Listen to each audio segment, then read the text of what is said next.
Hi, it's HardReset, and today I'll show you how to enable and disable sleep mode on ELECTROLUX Comfort 600.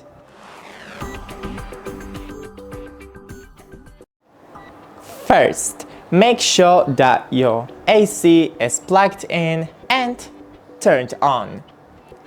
Now, click this moon button to enable the sleep mode. Sleep mode will adjust your temperature by 2 degrees and come back to normal in about 8 hours, I think. And to disable it, just click again. That's it, don't forget to leave a like and see you in the next one.